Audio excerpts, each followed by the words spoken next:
It's my pleasure to talk to you today about Harborview Medical Center services to reduce health disparities among non-English speaking poor patients. This talk was prepared for the Washington Health Alliance, and I am repeating it here for general teaching purposes of the ethnomed audience. Over the course of the last 30 or 40 years, Harborview Medical Center has made the non-English speaking poor a priority community, and has developed a number of services that are available to help support the care of non-English speaking patients. This began following the fall of Saigon in 1975, when there was a large influx of Southeast Asian boat people and refugees to the West Coast, followed by refugees from Cambodia and camps in Thailand that housed Highlanders from Laos. And they began to come into the various clinics and emergency departments at Harborview, and people were unfamiliar with their illnesses, unfamiliar with their parasites, unfamiliar with their expressions of distress. And eventually in 1982, a clinic called the Refugee Clinic was opened to support the care of this large group of Southeast Asian refugees that had arrived in Seattle. This was followed 2 years later by the obvious recognition that of the multiple languages spoken, Khmer, Mien, Hmong, Vietnamese, Khmer, that we needed, Cantonese, Chow Chow, that we needed interpreter services to support the care of these patients throughout the hospital and on the inpatient services as well. In 1994, and I'd like to talk a little bit more about some of these other programs later, in 1994, we developed a program called Community House Calls to extend the work of interpreter services into navigation. We'll address that shortly. And then a website entitled Ethnomed to capture some of the practical experience of the physicians and navigators and case managers working in these communities for lessons learned for the clinical audience. Eventually, in 1996, we began to do a large number of public health related projects with the Department of Health and with the Fred Hutch Cancer Center, either on tuberculosis prevention through the management of latent TB, or hepatitis B, cervical cancer, or breast cancer prevention through the introduction of prevention services to communities that were previously unfamiliar with them. In 2013, this program, the Refugee and Immigrant Health Promotion Program, shifted its focus and became a service delivery program of significantly different type of program, which screened incoming refugees for complex medical needs that would require stabilization at Harborview. About that same time, we formed a coalition with partners in mental health as the lead agency and legal partners, Northwest Immigrant Rights, to form a coalition to protect the human rights of asylum seekers and to support them in their quest for asylum, but most notably to provide them medical care for survivors of torture. And then finally, a belated effort to look at race, ethnicity, and language. So I'd like to talk in depth today about the Community House Calls program, ethnomed.org, and the Real Data effort as an example of how these programs work together. The starting point, as I noted, was that we have the support of the institution, and this is partly because the non-English speaking poor are part of the priority patient groups of Harborview Medical Center, which was an outcome of that early work following the Southeast Asian wars of taking care of large numbers of these folks. In 1994, we began a program called Community House Calls, and this was funded initially by a grant from the Robert Wood Johnson Foundation. And in this setting, we identified some of the largest, neediest communities that received care at Harborview. And at that time, historically, this was several Southeast Asian communities and several East African communities.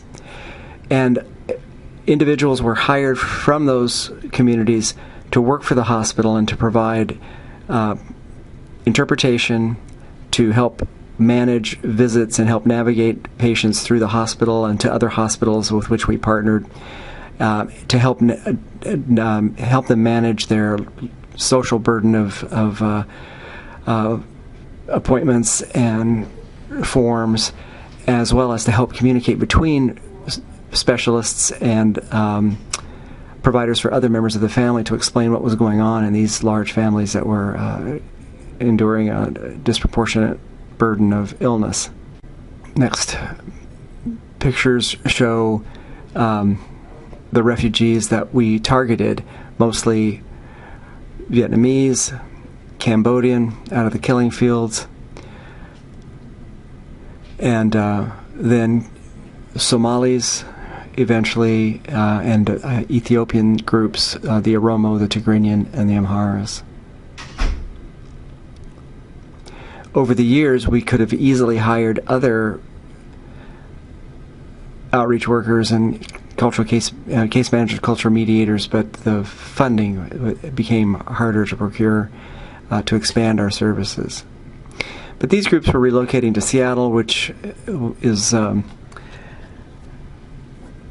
far cry from where most of them had their origins. They had to adapt to a very complicated city and a very complicated medical system with a number of hospitals and a number of insurers, each with a different formulary, each with different services that they would cover or not cover. And so to navigate those complexities, we developed this program. Now, Washington State is the third most linguistically diverse state. 24.4% of our population speak a language other than English, and 163 different languages are spoken. 21% of our population identify as foreign-born, and 22% speak a language other than English at home. There are 150 languages reported to be spoken by children in our public schools. If you look at, on average, the number of patients that we see that are non-English speaking or deaf, in the outpatient setting, 21% of our patients in 2016 and about 19.5 or 20% in 2017 to date are LEP patients. So basically 2 in 10 or 1 in 5. In the ER, 10% to 12% of the visits are non-English speaking. In our inpatient service, approximately 10% of the people in the inpatient service are non-English speaking. In many of the languages for which we have case managers, cultural mediators, these are Spanish speakers, Vietnamese, Somali, Amharic, Cantonese, Mandarin, Tigrinian, Russian, Cambodian, and Arabic. Community house calls mandate is not only to manage these complex families, but to provide education both for providers within the institution about the communities and the patient within that community who they are attempting to provide care for, and provide education to the community about the patients, to the community about the hospital and the medical system, and some public health prevention topics, so that the education happens in 2 different locations, often on the inpatient services or in the clinics when the CCM is working with the medical staff, or at public meetings and health fairs when the CCM is working in the community. As I noted, they also provide case management and navigation, advocacy when that's necessary in a number of settings. They do ongoing public health and disease prevention education, and then they provide continuity interpretation whenever they can. The next slide shows pictures of the navigators, and many of them have been with us since the beginning of the program. Notably, Jennifer Hong in the Cambodian community has been with us since the very outset of the program, as has Yodit Wongamingist, and not long after that the others joined us. So an example of the kind of work they do, a 37-year-old woman and mother of 3 with hepatitis C had liver function with about 25% function. As a result of this, she's quite young, but she kept turning up in the emergency department and required hospitalization.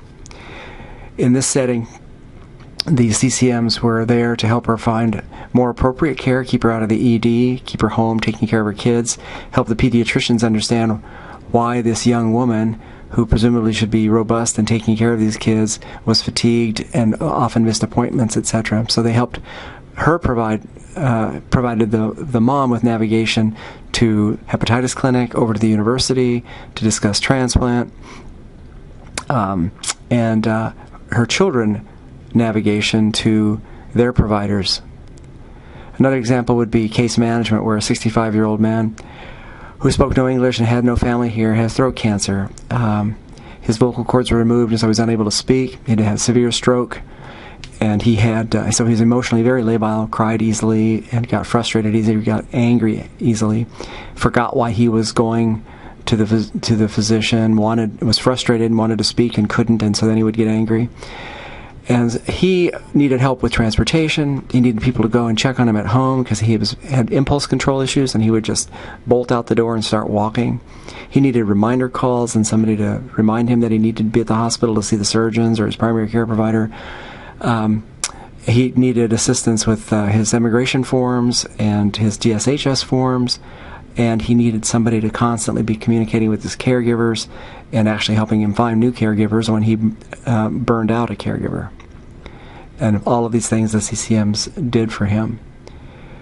Another example would be in mediation and advocacy, where a 19-year-old male motorcycle accident victim was brain dead, and the medical staff wanted to discontinue ventilation, but the family had no clue why the physicians were pushing the family to stop his ventilator when his heart seemed to be beating perfectly well.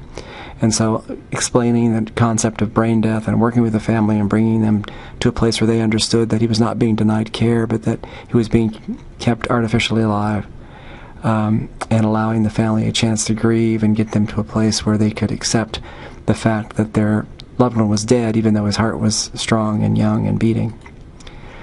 And finally, just education. A 40-year-old woman with type 2 diabetes with unstable sugars and confusion didn't understand how to manage her sugars in the face of fasting and feasting like Ramadan, and the notion that this was not a curable disease and that it had to be managed by exercise and diet as well as medication. All of that education over time and change in the lifestyle over time was required, and the CCMs help with that kind of thing.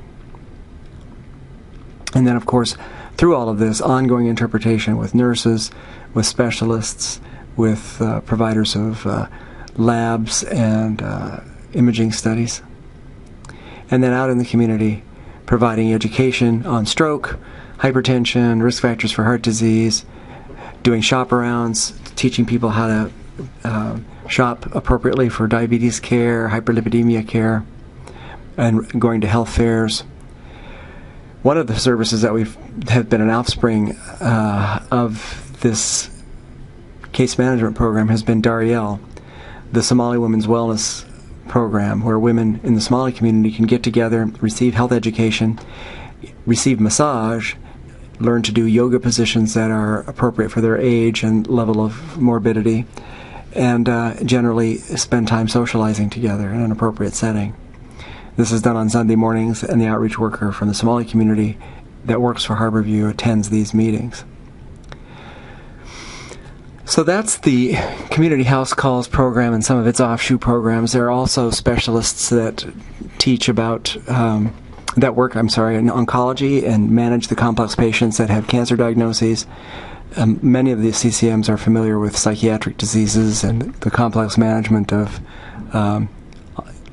chronic psychiatric illness, as well as diabetes and chronic disease management and diabetes.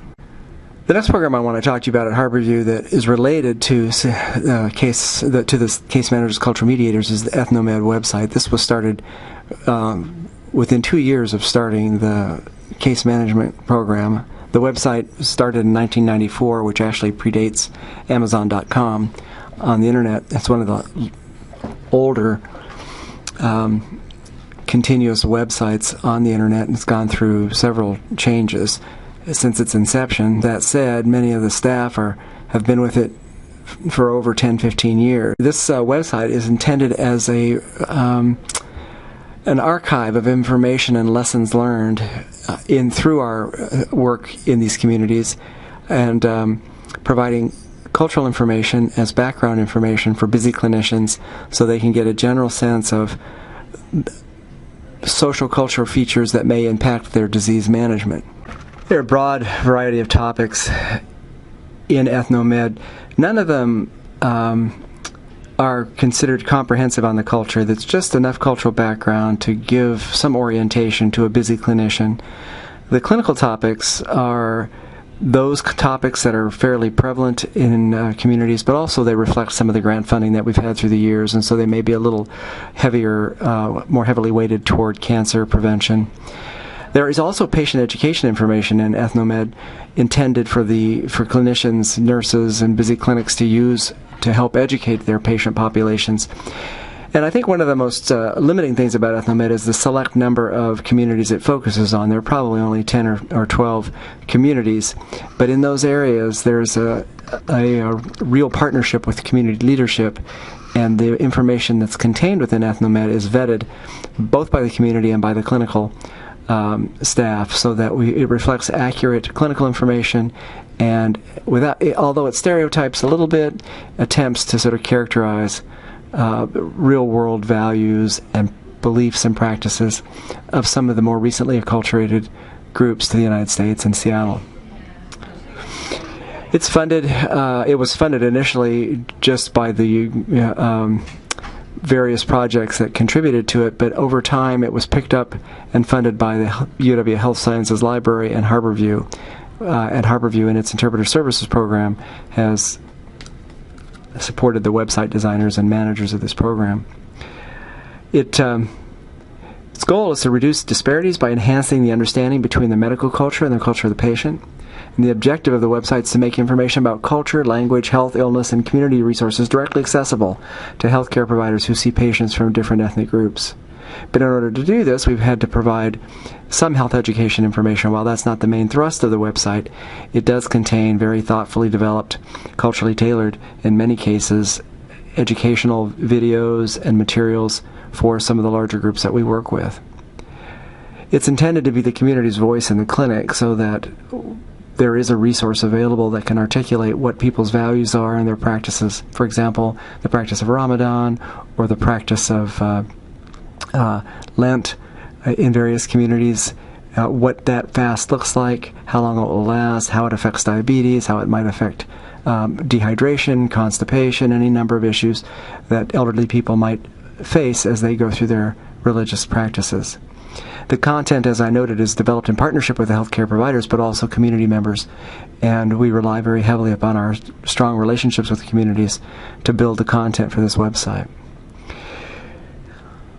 Several years ago now, we developed a program with grant funding from the National Library of Medicine to bring students from various professional schools through ethnomed out into the community, so that they could have a community-based experience, interact with these communities in a respectful and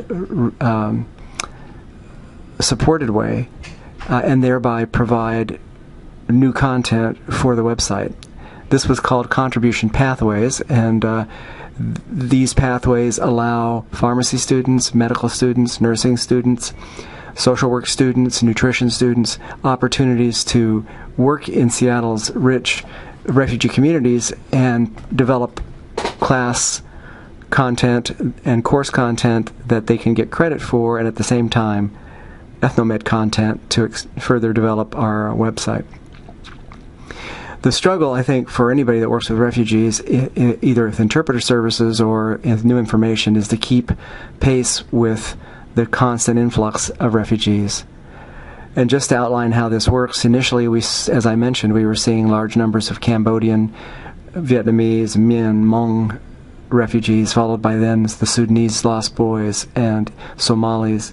Ethiopians had always been coming through. Then the fall of the former Soviet Union brought Russians, Ukrainians, Moldovans, and then the flare-up of the wars in Bosnia and Kosovo, and the breakdown of Yugoslavia brought over Albanians and Kosovars and Croats and Bosnians. This was then followed by a number of people from West Africa, more Sudanese, and then the Congolese, more recently Karen, and other Burmese groups like the Kachin, the Tadim, the Hakachin, and then Bhutanese out of northern India, from the camps in northern India, resettled Nepalese from Bhutan that had been living in the camps in northern India, and of course more recently Afghans and Iraqis. There, let me just talk to you a little bit about who uses EthnoMed. If you look at the number of sessions that were conducted on the website between August 4th, 2015 and August 3rd, 2016, there were over 500,000 sessions, 633,000 sessions of visits to EthnoMed. 62% of those were in the United States, and another 4% in Canada, followed by Australia, United Kingdom, Ethiopia, India, and then smaller numbers in Southeast Asia and in Europe. If you look at geographically where this is located, you'll see that in the United States, Seattle is the largest number of sessions, and followed by Addis Ababa, New York, London, Los Angeles, Phnom Penh, Melbourne, Chicago, Sydney. So it truly is the worldwide web. If you look again at where in the United States, not by city but by state, you'll see that of the sessions that we recorded here, 394,000 sessions, California topped the list with 14% of them, followed by Texas, Washington, Minnesota, New York, Florida. Not surprisingly, all locations where there are large refugee communities. So now let's turn our attention to race, ethnicity, and language data collection. In 2008, following the publication of race, ethnicity, and language data collection by the Institute of Medicine, we began an effort to look at race, ethnicity, and language at Harborview, and this was actually supported by the California Endowment and a group in California that funded our effort. The interest in race, ethnicity, and language, of course, came out of the Institute of Medicine's look at health disparities that the nation endures in a volume that it called Unequal Treatment. And one of the recommendations in Unequal Treatment was to identify racial, ethnicity, and language differences between groups, and the only way to do that is to collect data from about patients at registration so that you could actually find disparities.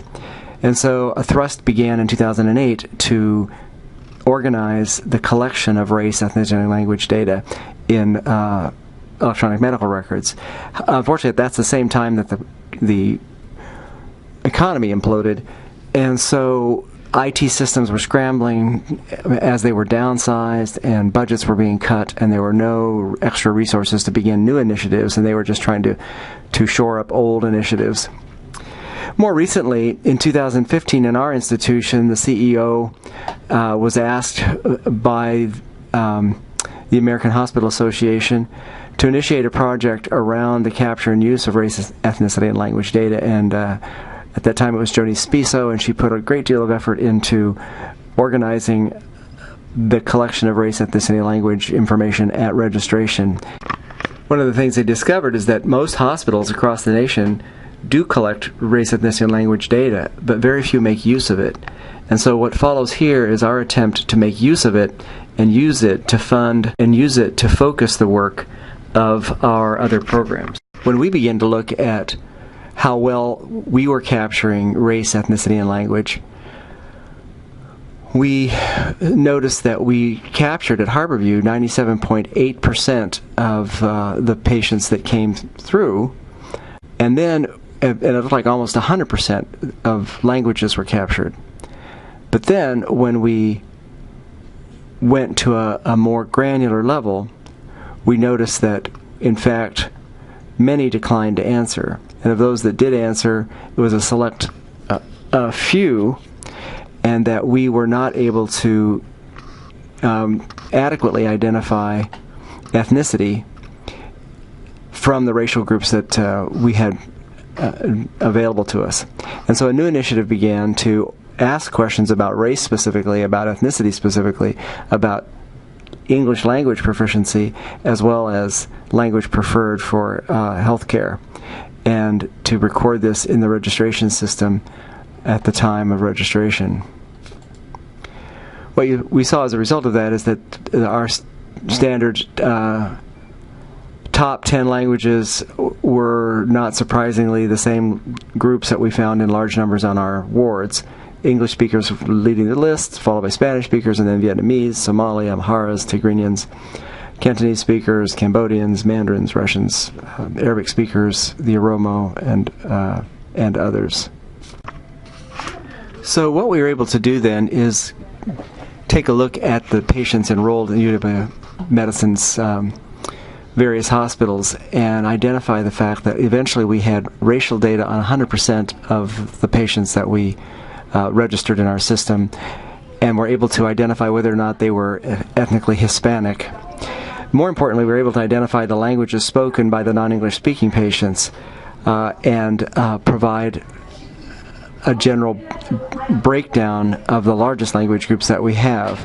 What this does for us is give us the data necessary to then filter, to begin to look at certain disease states and filter the data by ethnicity and race and by language. And so I'm going to give you some examples now of the kind of work this allows us to do. So we've identified all of the diabetics or patients who have hemoglobin A1Cs collected at least. And these are people with at least 3 hemoglobin A1Cs over the course of 6 months. Over the course of a year and a half, sorry. And we were able to break them down into those whose hemoglobin A1Cs were better than 9 and those whose hemoglobin A1Cs were worse than 9, so very poorly controlled diabetics. If you then look at this graph I have in front of me, you'll see that in the blue histogram bars, those are all patients in all hospitals in the UW system. The green bars are those patients, which would be a subset of the blue bars, but those patients seen only at Harborview. And what it shows you, which is interesting to note, is that of those with a hemoglobin A1C greater than 9 in various racial groups, American Indian, Asian, Black, African American, Native Hawaiian, etc., in the white community, you can see that Native Hawaiians and Pacific Islanders are among the most poorly controlled diabetics in our system. And if you look at Harborview, consistently, the patients at Harborview Medical Center have the most poorly controlled diabetics. And so, given the fact that many of the physicians practice both at UW Medicine and at Harborview, or at least are trained similarly and trained in the same programs, this really speaks, I think, more to the patients than to the providers' ability to control diabetes. And this reflects, I think, the comorbidities and the social comorbidities of the complex patients that are taken care of by Harborview. So each of these next slides are organized in the same way.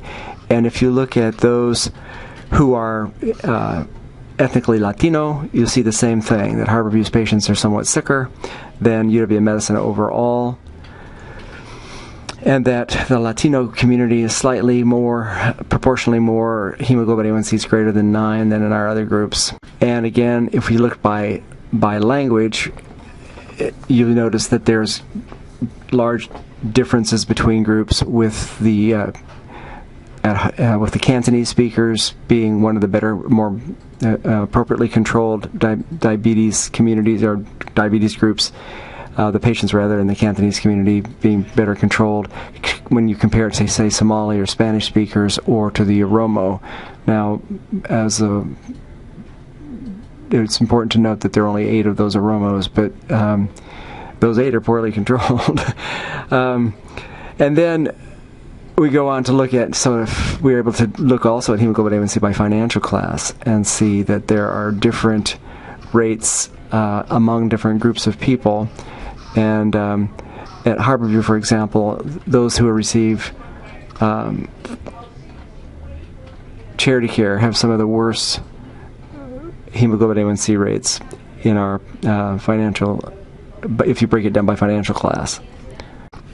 So then we wanted to zero in on a couple of these communities, these larger communities, and see if there was a way to take advantage of some of Harborview's other programs to use real data, race, ethnicity, language data, to guide and focus an intervention. We chose 2 communities that we knew were large in number, the Spanish-speaking and Somali community, and communities in which we had a structure like community health calls in which to intervene. And so then we got baseline information and found the number who had A1Cs of 8 to 9 or greater than 9. And if you look in this next graph, you'll see that 21% of the English speakers at Harborview had hemoglobin A1Cs greater than 9, 25% of the Spanish speakers, and 27% of the Somalis. So there was worse hemoglobin A1C control in those two communities. And these are fairly large groups of people. We then set about using that previously described community house calls model that I told you about to assign CCMs in the Somali and Spanish-speaking community to be trained in diabetes management, and to pick a select group of these poorly controlled diabetics and begin to work with them and educate them, remind them about their diets and their exercise, and support them through their visits, and help reflect back to them progress that they're making. They were involved in care coordination and navigation. They coached them, they educated them, and they helped develop tools to support them through ethnomed, which I also described earlier. If you look at the cohort that was managed in this way, you'll see that at baseline, their hemoglobin A1C was worse than 9. That's how they were selected. 3 months in, they were slightly below 9. And by the time they had been in the program for 6 months, their average hemoglobin A1Cs were closer to 8 and continuing to progress down. So we used the real data to identify the problem in the Community House Calls program to intervene on the problem. There are other examples of the use of real data. For example, hepatitis B screening in primary care. Dr. Terasaki asked the question, what do we know about hepatitis B screening? This is a difficult disease to manage. It's a complex disease. Many of the providers are not quite certain how to go about ordering tests and how to monitor them. It's a complex disease to explain to a patient in the course of their regular care. Sometimes there's a sense that these patients have been screened elsewhere and we don't need to worry about it, or the misconception that they got prior vaccination and so they don't need tests if they tell you that they've been vaccinated. And then some concern that maybe patients will feel stigmatized if we go looking for hepatitis B, or that they'll be billed for the test. So Dr. Terasaki pulled 2,500 patients from Harborview records. These patients that were non-English speaking patients spoke 60 unique languages. They were in the age group of 18 to 99, so they were all adults. 57% of these were female. And they had at least 3 visits to their provider in 6 different primary care clinics. And the question was, how well are these primary care clinics appropriately managing patients with hepatitis B? Now, 1,700 of this 2,500 patients had hepatitis surface antigens drawn, or 70% had been screened. And if you looked at those, you'll see the prevalence of disease for chronic hepatitis B varies by community, with a low in the Tigrinian community of 2.7%, and a high in the Oromo community or in the Somali community of 12 to 13.7%. So if you look by clinic, and then the next slide shows you the 6 primary care clinics in the same hospital. 2 of them are internal medicine clinics. Clinic number 2 and number 3 are both internal medicine clinics. And we're able to use this data to show that not only are there differences between ethnic groups or language groups in the patient population, but there are differences between the clinic's ability and presumably the clinician's tenacity in pursuing this. Clinic number 3 has basically virtually 90% of its patients screened for hepatitis B, and clinic number 2 had only 51%. So the difference here is between, and they're both internal medicine clinics with identical training within the same building. So this is just a reflection of the priority within the clinic and the culture of the clinic to pursue this particular illness in this patient population. So again, this points to the fact that there needs to be some not only education of the patients, but education of the providers around the interpretation of labs, referral to hepatologists, and an ongoing awareness that hepatocellular carcinoma has to be screened for in this patient population that has chronic active hepatitis B, and that we may want to really zero in on the Somali community or other communities that are disproportionately affected. So, in conclusion, I just want to reiterate that this is an example of how you can take race, ethnicity, and language data and use it as a way to guide and focus very limited FTE and limited resources that are available to work with non-English speaking patients, but not always clear how best to deploy those resources. One of the things we weren't able to highlight, but is part of this package, is the training materials, teaching materials, and community-specific, ethnic group-specific dietary information available within EthnoMed to support the outreach workers' intervention. In the end, the intention is not only to use race, ethnicity, and language data to identify disparities, but to use this information to help us systematically address the disparity and identify where we need to reinforce our efforts to address disparities for non-English speaking poor patients that use Harborview Medical Center.